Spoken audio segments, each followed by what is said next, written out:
Please subscribe to our channel. 25 మంది parliament సభ్యులు పోటీ చేస్తే 23 మందిని తిరస్కరించారు, ముగ్గురు మాత్రమే ఒప్పుకున్నారు. ఇంకా సిగ్గు రాలేదు, చంద్రబాబు నాయుడు గారికి సిగ్గు రాలేదు, వారి సుపుత్రుడు లోకేష్కు సిగ్గు రాల. కనీసం ఇప్పుడైనా తప్పులను ఒప్పుకొని తప్పులపైన సమీక్ష చేసుకొని ఎక్కడ తప్పు జరిగిందో ఆ తప్పులను సరిదిద్దుకొని ఒక అనుభవం కలిగిన రాజకీయ పార్టీగా ప్రజలకు మంచి ప్రతిపక్ష పాత్రను ఇస్తారేమోనని మేము ఆశపడ్డాం. కానీ వారి సహజ లక్షణమైన అసత్యాలను ప్రచారం చేయటం, లేనివి ఉన్నట్టుగా చూపించటం, పక్కవారి యొక్క అధికారం మీద ఆశపడటం, అధికారం కోసం అడ్డదారులు దొక్కటం అనే చంద్రబాబు నాయుడు సహజ లక్షణాలను కొనసాగించటం ఈ సందర్భంలో ఏహ్యంగా మేము భావిస్తున్నాం. ఇకపోతే సరిగ్గా 4 పదాలు కూడా పలకలేని నారావారి వారసుడు. మేమేం అడగట్లేదు, మేము అడుగుతుంది 4 పదాలను ఖచ్చితంగా ప్రెస్ మీట్ పలకమంటున్నాం, ప్రెస్ మీట్లో పలకమంటున్నాం. అది 1 మంగళగిరి, 2 గుంటూరు, 3 డెంగ్యూ అనే పదాలు.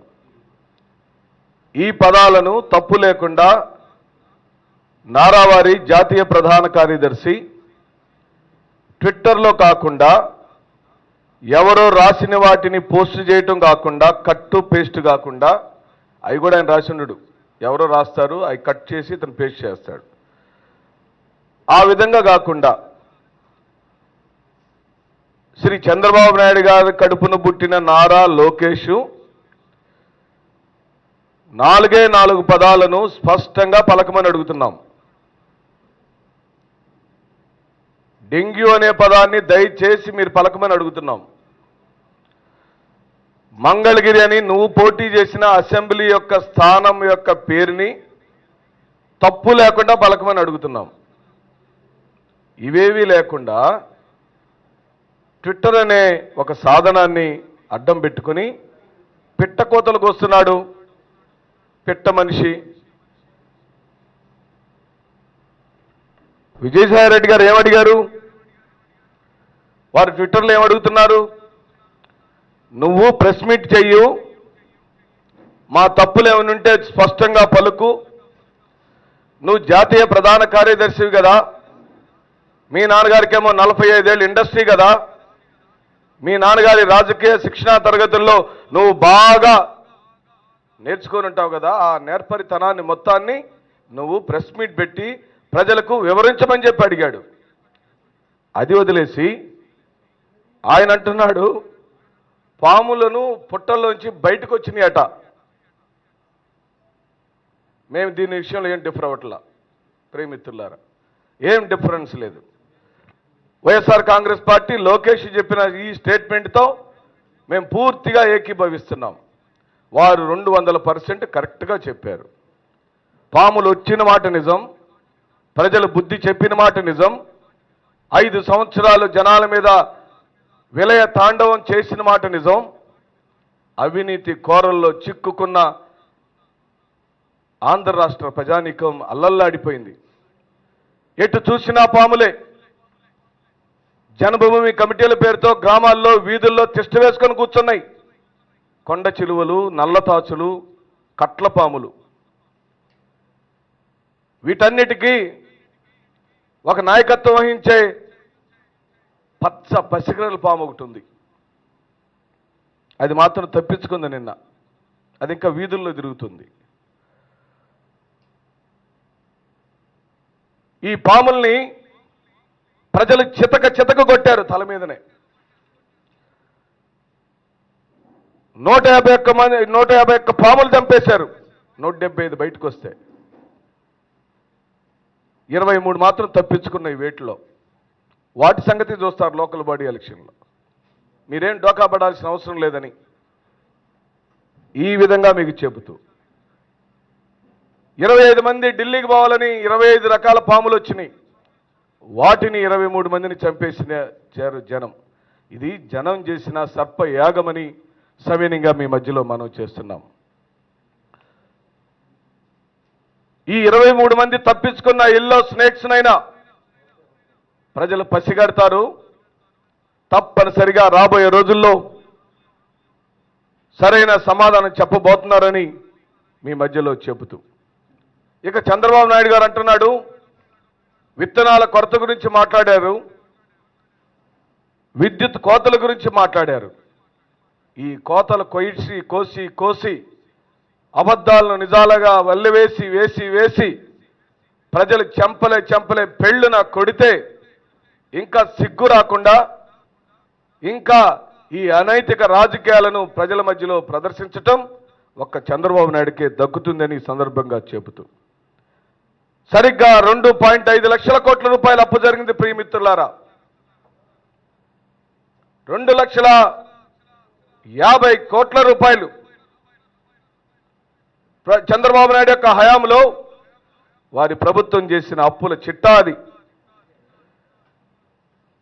48,000 కోట్ల ఒక్క డిస్కంలకు, అంటే విద్యుత్ సరఫరా సంస్థలకు చెల్లించాల్సిన బకాయి ఎందుకు చెల్లించలేకపోయింది? 18,000 కోట్లు చంద్రబాబు నాయుడు హయాంలో రాష్ట్రానికి పెరిగిన అప్పులు దాదాపు 2.5 లక్షల కోట్ల రూపాయలు. ఇవి కాక నాన్ బడ్జెట్ బారోయింగ్స్ పేరుతో మరెన్నో వేల కోట్లు అప్పు చేశారు.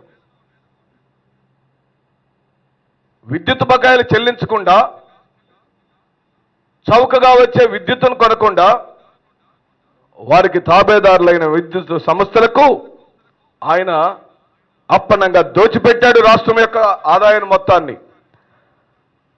జూన్ 8 వరకు నేనే ముఖ్యమంత్రిగా ఉంటానని పదే చెప్పిన చంద్రబాబు నాయుడు, ఖరీఫ్ సీజన్ జూన్లోనే మొదలవుతుంది కదా, ఆ ఖరీఫ్ సీజన్కు సన్నద్ధంగా ప్రభుత్వం చేసుకోవాల్సిన చర్యలను ఎందుకు ఖరీఫ్ సీజన్కు కావాల్సిన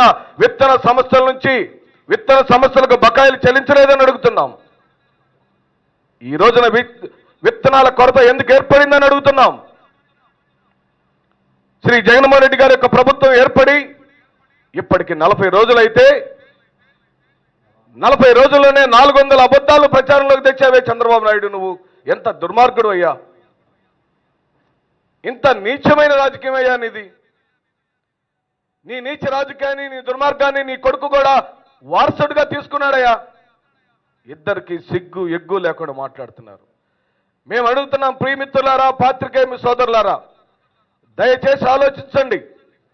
ఖరీఫ్ సీజన్ రాబోయేటప్పుడు ఉంటామో ఓడుతామో తెలుసుకొని ప్రభుత్వం ఆ రోజున ఎందుకు విత్తన సంస్థలకు బకాయిలు చెల్లించలేదు? ఈ పాటికే విత్తనాలు వచ్చి ఉండాలి కదా రైతన్నలకు ఇవ్వడానికి.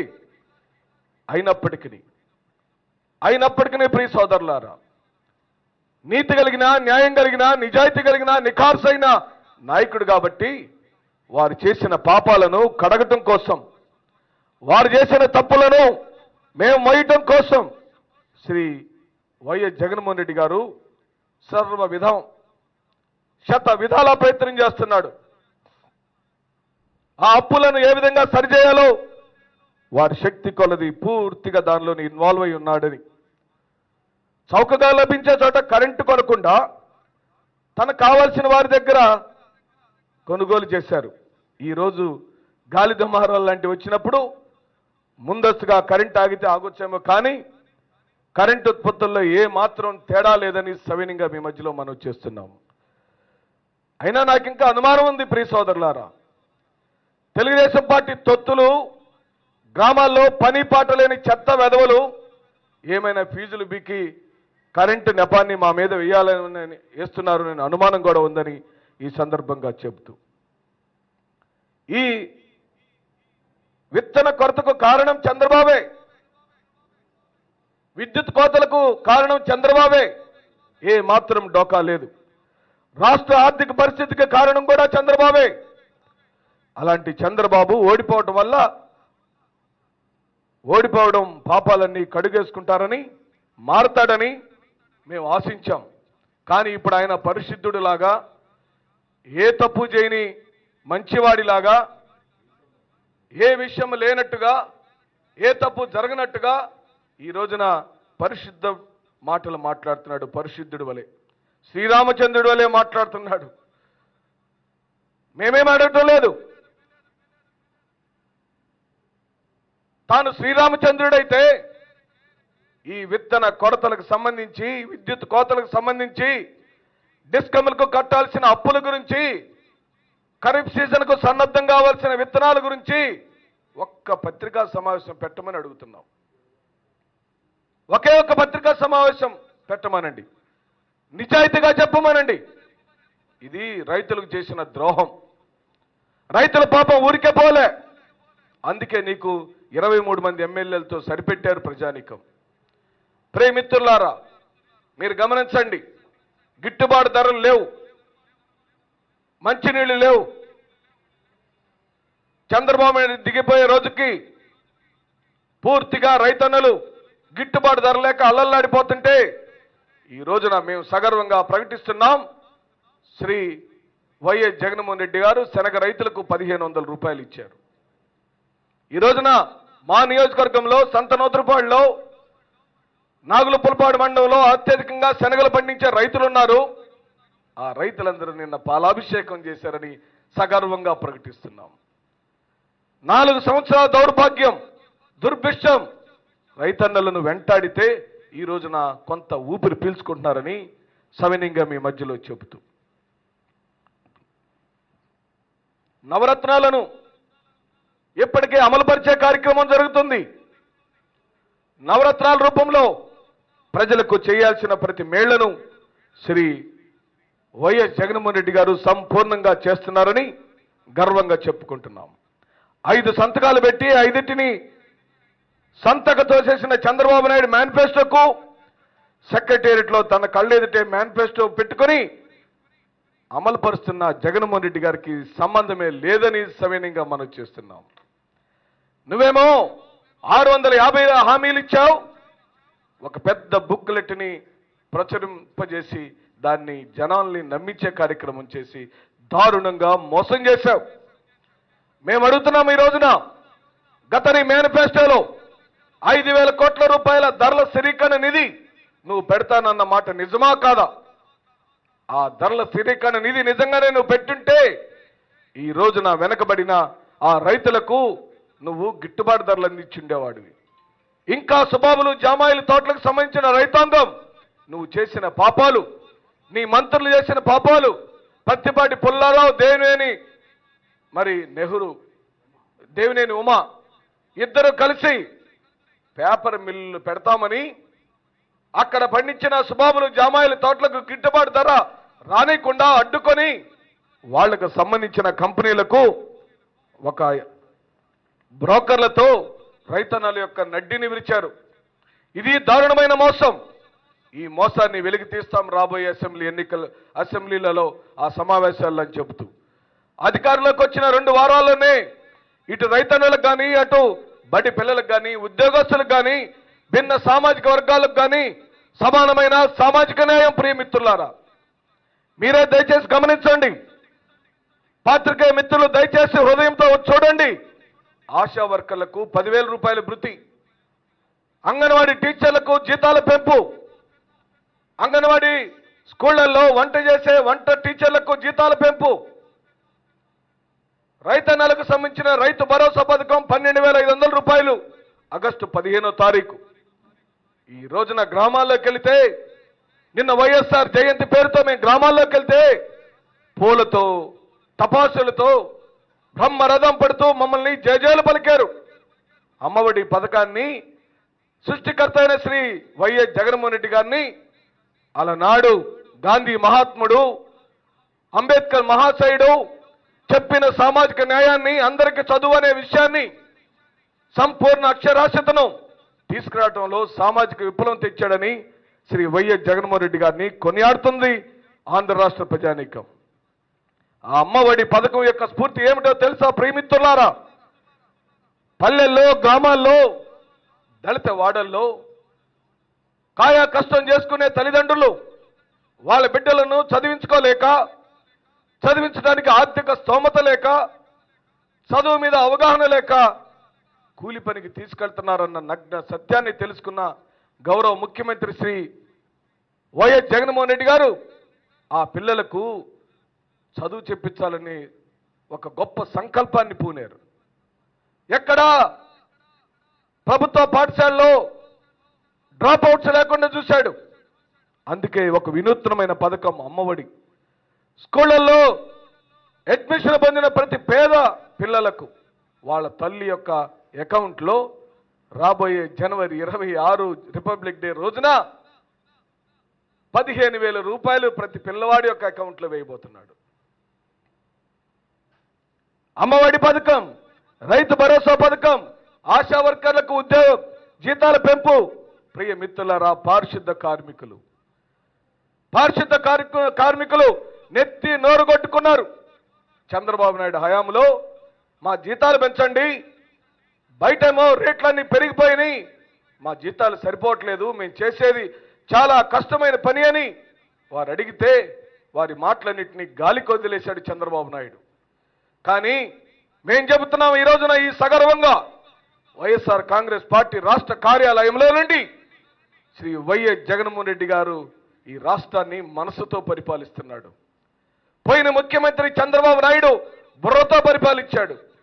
ఎలా మోసం చేయొచ్చో ఆలోచించాడు, ఎలా ద్రోహం చేయొచ్చో ఆలోచించాడు, ఎలా దోచుకోవచ్చో ఆలోచించాడు, ఎలా దోచిపెట్టొచ్చో ఆలోచించాడు, ఎలా జన్మభూమి కమిటీల తావేదారులతో దోపిడి దొంగల ముఠాలను గ్రామాల్లో పెట్టి ఎలా దోచుకోవచ్చో నేర్పించాడు. కానీ మా నాయకుడు ఒక స్పష్టమైన పరిపాలన, ఒక విస్పష్టమైనటువంటి సిద్ధాంతం, ఒకటే లక్ష్యం, అది సంపూర్ణమైన రాజ్యం, పరిపూర్ణమైన రాజ్యం. ఆ రాజ్యంలో ఎలాంటి దాపరికాలు ఉండవు. అందుకనే ఈ రోజున శ్రీ వైఎస్ జగన్మోహన్ రెడ్డి గారి ప్రభుత్వం పారదర్శకతకు పెద్ద పీట వేసింది. ఏది దాచడానికి లేదిక అని చెప్తూ ఉద్యోగస్తులకు పెంచిన జీతాలు చెప్పండి మీరే సోదరులారా.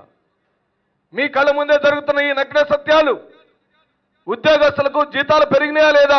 ఆ ఉద్యోగస్తుల మధ్యంతర వృత్తిని పెంచమని పదే పదే ఉద్యోగస్తులు ధర్నాలు చేశారు, వేడుకున్నారు. ఒక్కరి గురించి కూడా మాట్లాడిన పాపాలు పోలేదు. అందుకని నవరత్నాల పేరుతో శ్రీ వైఎస్ జగన్మోహన్ రెడ్డి గారు వారు చెప్పిన ప్రతి ఒక్క ఎన్నికల హామీని తన టేబుల్ మీద ఎదురుగా పెట్టుకొని ప్రతిరోజు ప్రతి ఒక్క కార్యక్రమాన్ని అమలుపరిచే కార్యక్రమం చేస్తున్నాడు. కాబట్టి ఈ సందర్భంగా తెలుగుదేశం వారి మీద బహుశా చంద్రబాబు దాడులు చేయించి టీడీపీ మీద దాడులు జరుగుతున్నాయంటూ ఎల్లో మీడియాలో ఊదర్లు కొడుతున్నాడు. ఎవరికి పట్టిందయ్యా నీ మీద దాడి చేయాలని? నువ్వెంత, నీ పార్టీ ఎంత? నువ్వు అరాచకాలు చేశావు, మారణ హోమాన్ని సృష్టించావు, భయభ్రాంతులతో లొంగ తీసుకోవాలని చూసావు. మా ఎమ్మెల్యేలను 23 మందిని దొంగచాటుగా సంతల్లో పశువులాగా కొన్న దొంగవి నువ్వంట నీ కార్యకర్తల మీదట మా వాళ్ళు దాడులు చేస్తున్నారట. ఆ దాడులను పరామర్శించడానికి ఒక యాత్రట.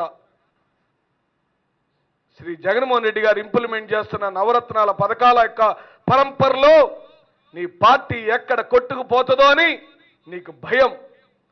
ఉన్నవాళ్ళు కూడా పక్క పార్టీలకు వెళ్తారన్న భయం. అందుకే లేనివి ఉన్నట్టుగా సృష్టించి ఆంతరంగికంగా గొడవలు పైకి లేపి దానిలో లబ్ధి పొందాలనే నీ కుయుక్తి. అందుకనే మేము అడుగుతున్నాం, చంద్రబాబు నాయుడు గారు, లోకేష్ గారు, గుర్తుపెట్టుకోండి, రేపు అమలు జరగబోయే ప్రభుత్వ పథకాలలో తెలుగుదేశం పార్టీ వాళ్ళకి కూడా వాళ్ళు అర్హులై ఉంటే లబ్ధి చేకూరుతుంది. ఎందుకంటే ఇది రాజన్న రాజ్యం. ఈ రాజ్యంలో కులాలు, మతాలు, ప్రాంతాలు, పార్టీలు ఉండవు, ఖచ్చితంగా ఉండవు.